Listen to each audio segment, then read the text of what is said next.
రామ్మోహన్ గారు నెట్టుంటాడా? రామ్మోహన, తోట కొంటానని 70 లక్షలకు కొంటానని ₹1,00,000 అడ్వాన్స్ ఇచ్చివి, ఏం మాట్లాడుకోకుండా రిజిస్ట్రేషన్ చేసుకోకుండా ఎట్లరా? కాదు సార్, ఆ. మీకు ఎట్లా చెప్పాలో నాకు అర్థం కాలేదు. ఎట్లా చేసేది లేదప్పా, డైరెక్ట్ రిజిస్ట్రేషన్ చేసుకో లేదా అగ్రిమెంట్ చేసుకో. తు తు తు తు తు తు. ఆ సైట్ గురించి మాత్రం మాట్లాడదు సార్, దయచేసి మొక్కుతా పోండి సార్. ఏ అట్లా మాట్లాడతావు? తూ తూ తూ అంటావు అదేంది? ఆ సైట్ను పట్టుకొని. సార్ నేను వాస్తవం చెప్తాండా, నేను వాస్తు శాస్త్రజ్ఞునితో చూపించిన, పుజారితో చూపించిన, గుళ్ళో అడిగిచ్చిన, ఎక్కడ అడిగినా ఆ సైట్ అంత దరిద్రం లేదు సార్. ఇంకా అది కొన్నారంటే వాడు నాశనమే సార్, భూస్థాపితం అయిపోతాడు సార్ వాడు. దయచేసి చెప్తాండా, ఆ సైట్ గురించి ఎత్తద్దు, నువ్వు వెళ్ళిపో సార్. ఏం అట్లా మాట్లాడతావు? అది మా తాతల నుంచి వచ్చిన ఆస్తి, మేము బ్రహ్మాండంగా ఉండాం, మా నాన్నగారు బాగుండారు, మా పిల్లలు బాగా చదువుకుంటున్నారు, ఉద్యోగాలు వచ్చినాయి. ఏంద్రా నువ్వు మాట్లాడేది నువ్వు? సార్ మీ తాతలు మీరు బాగుంటే అయిపోయినా, కొన్నాడు బాగుండొద్దా?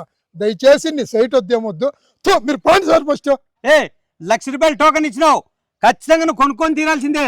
సార్ ఆ భూమి కొన్నాడంటే వాడు నాశనమే. ఆ లచ్చ వద్దు, ఏమొద్దు.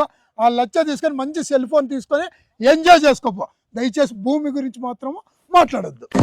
అట్లా మాట్లాడతావు? నువ్వు కొనుక్కోకపోతే ఊర్లో నాకు చెడ్డ పేరు వస్తుందిరా. స్వామి నువ్వు ఫ్రీగా ఇచ్చినా వద్దు, ఆ దరిద్రమే మాకొద్దు, నువ్వు పో స్వామి. ఫస్ట్ నువ్వు భూమి కొంటానని 15 లక్షలు అప్పు కూడా చేసుకున్నాను రా నా కొడుకు పెళ్లికి.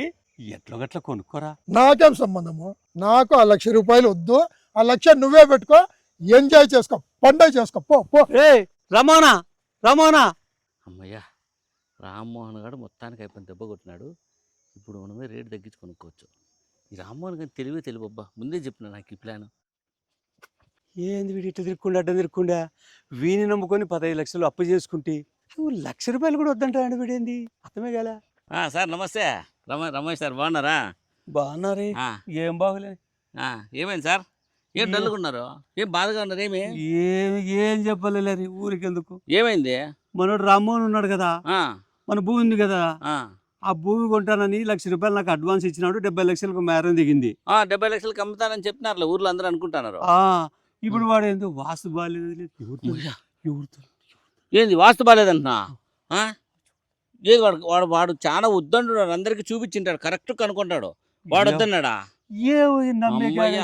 సార్ నీకు ఇంకా అమ్ముడు పోతుంది సార్, ఆ సైట్ నీకు అమ్ముడు పోయేది అసాధ్యం సార్. ఇంకా ఆ సైట్ నువ్వు నెత్తినేసుకోవాల్సిందే. పోయి వాడి నోట్లో పడిందా? వాడు ఊరందరికీ కాదు, జిల్లా మొత్తం ప్రచారం చేశాడు, రమేష్ సార్ తోటలో చెడ్డు ఉంది అని చెప్పేసి. నీ స్థలము ఇంక అమ్ముడు అదంతే, వేస్ట్. ఇంకో నువ్వు ఏమైపోతావో. అరే అమ్ముడు అది వాని నమ్ముకొని 15 లక్షలు అప్పు తెచ్చుకున్నా కదా. అరి ఎట్లా చేయాలి? నువ్వు ఏదైనా దావ చెప్పమ్మా. వాడు వాస్తు కరెక్ట్ చూపించింటాడు, వాడు చెప్పినా అంటే నిజంగానే తోటలో ఏదో ప్రాబ్లం ఉంటుంది, అది అమ్ముడుపో సార్, వేస్ట్. వడ్డీ కట్టుకోవాలి నెలని 15 లక్షలకి. నేను ఏం చేయాలి? ఏదైనా చూడబ్బరంతా నువ్వు తగ్గించుకుంటా ఎంతో ఇంతో. ఏడ సార్ దానికి ఎంత కలిపి 40 లక్షలు కూడా పెట్టలేము దానికి. నా దగ్గర 40 కూడా లేదు, 35 ఉందే. 35 లక్షలు ఉంది సార్ నా దగ్గర, అంతకు మించి లేదు.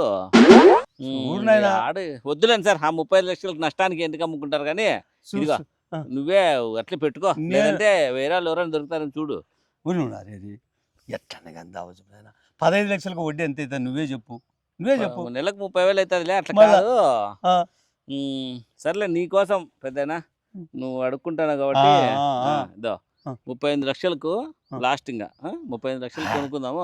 75 లక్షలు 38 లక్షలు అంటే సగానికి సగం తగ్గిస్తాను కదా నాయన. కాదు ధర్మం పెట్టుకుందా చెప్పురా నాయన. అయితే వద్దులే, అమ్మేది వద్దేమో, ఏదో దావ చెప్పబ్బా నువ్వే. చూడు ఇంక అంతకు మించి నా చేత ఒక్క పైసా కూడా కాదు. ఎక్కడ 70 లక్షలు, ఎక్కడ 38 లక్షలు, రోజు ఆలోచన చేస్తారు. ఆలోచన లేదు, లాస్ట్ 35 లక్షలు అమ్మితాము, లేదంటే లేదు. ఆ సైడ్ మాత్రం అమ్ముడు పోదు. రామ్మోహన్ గారు ఇవాళ ఊరంతా ప్రచారం చేసింటాడు, నువ్వు నెత్తిన గుడ్డేసుకొని తిరగాల్సిందే. ఎట్లా దావ చెప్పు. దావేం లేదు, 35 లక్షలు లాస్ట్, ఓకేనా? 70 లక్షలు 38 లక్షలా? ఎట్లా చేయలే పైలతో? కరెక్ట్ బండి అన్నాడు, ఇప్పుడు కొట్టేలా.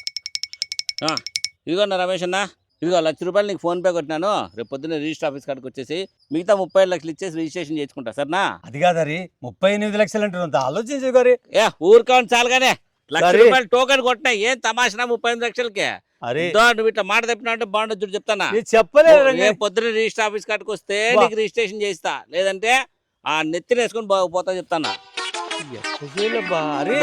ముల్లాజ్ గిలాజ్ వెళ్ళదు, రేపు పొద్దున్న రిజిస్టర్ 50 అన్న కనీసం. ఒరే నాయనా 50 అన్న చూడరా నాయనా.